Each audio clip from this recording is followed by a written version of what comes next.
Welcome to The Secret Place with Bennett, devotions for hungry hearts and searching souls.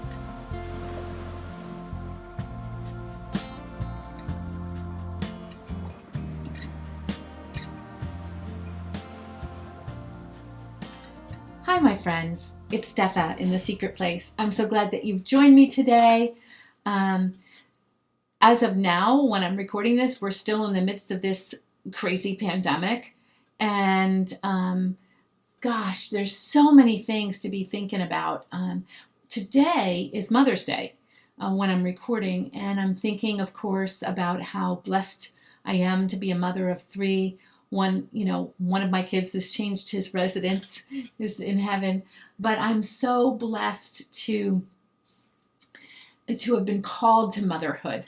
I think that motherhood is 30 years ago, I wrote an article called Motherhood 101, the subject of love. I think it's the thing that's taught me the most about love.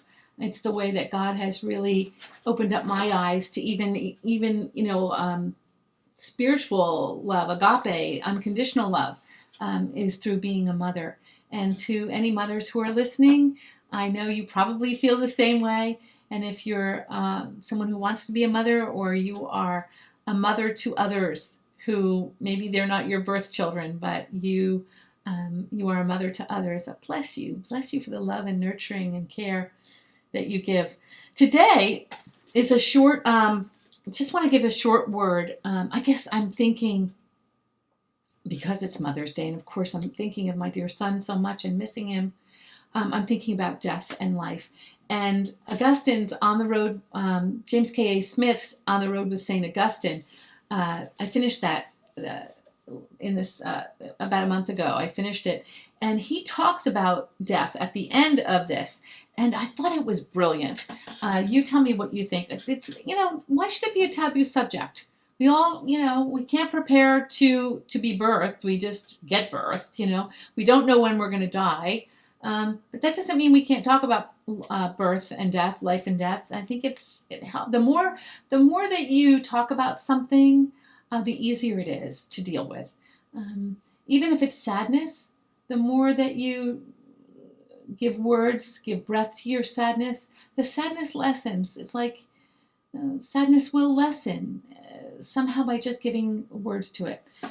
So here's what JamesK.A.Smith is talking about. He's talking about St. Augustine's idea of life and death, okay? And he says, how to die is really a question of how to live. This insight of Hannah Arendt, who was Heidegger's student, emerges from her own direct encounter with St. Augustine. Hannah Arendt wrote her whole dissertation on Augustine's idea of love. That was for free.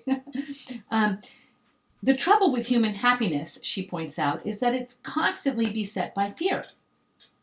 If love is a kind of craving, and to love is indeed nothing else than to crave something for its own sake, as an end in itself, then the possibility of losing what I love hangs over my happiness like the sword of Damocles. Craving is haunted by losing. Hence, fearlessness is what love seeks. What love hopes to find is a beloved who could never be lost. To love and live in a way that faces up to our death and the mortality that hangs over our finitude, without simply becoming what Kierkegaard calls knights of resignation, caught in the false dichotomy of God or the world, who can only manage to live with death by hating his life. That was maybe more complicated than most of the little passages I read, and it would have been helped surely if you were reading the whole chapter. But essentially, what Smith is trying to get at is that there is a great history of learning how to deal with death and the pressure and the fear of death. And I'm thinking, especially in the pandemic, there's so much fear. There's all kinds of fears that are going on that we all have, and some are worse than others. But one of the back fears that is kind of present for everyone is, am I going to die? Is this my time? How about the people I love? It's scary. And the fear of death is nipping at everyone's heels. So this is why I love the way he framed it, that how to die is really a question of how to live. If we really believe, like 1 Corinthians 15:55-58 talks about, when Paul is saying, "Oh, death, where is thy victory? Where is thy sting?" And goes into the whole overcoming life that we are promised in when God's kingdom comes as we pass from this life to the next. If we believe that and hope for that, and our hope is in that, then we've got to decide at some point. I'm talking about being a realist. At some point, we've got to decide, like, okay, I know I'm going to die at some point. It's probably not, if you're 20 and listening, it's probably not something that you have to think about now. But maybe just coming out of being a teenager and adolescent, it's something that you're really grappling with. I know I grappled with it big time as a young teenager. But maybe you're at any age thinking about what does it mean, like if I die and when I die.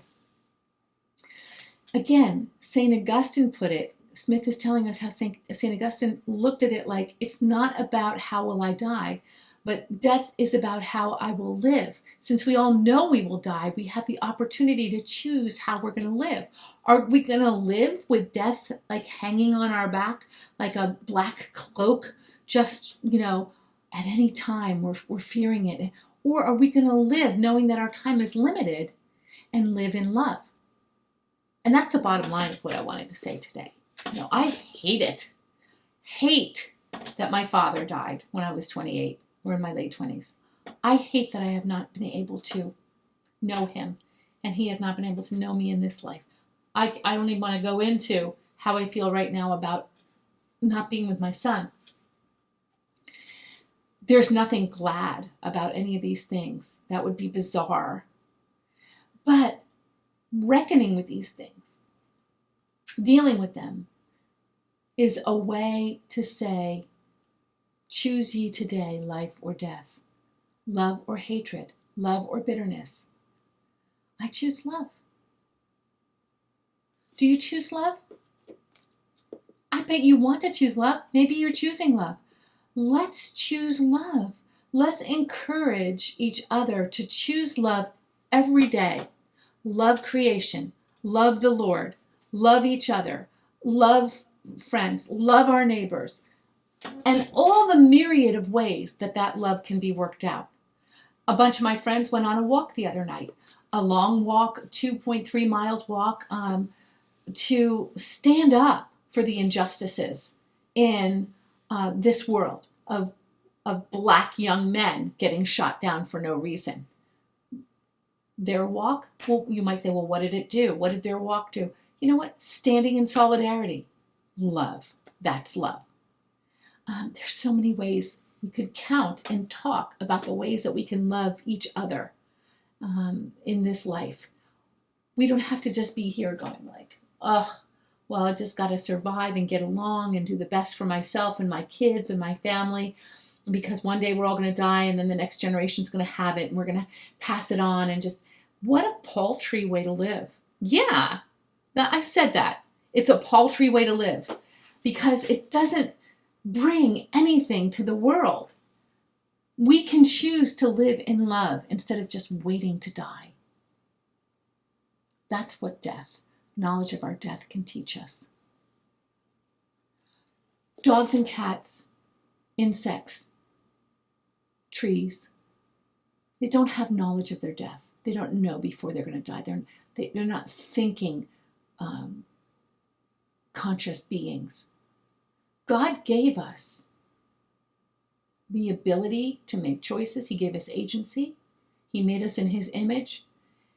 And whether we like it or not, he gave us, among all the creatures, knowledge of our death. We know it's coming. Let's try to wrap our head around that and choose to live in love. Thanks for listening today. I hope you have a good week. Ponder some of the things I've said. I know they're not easy. Just so you know, they're not easy for me either. Thanks for coming, and God bless you. Bye now. Breathe, listen, and receive. Take a moment to soak it all in. Until next time.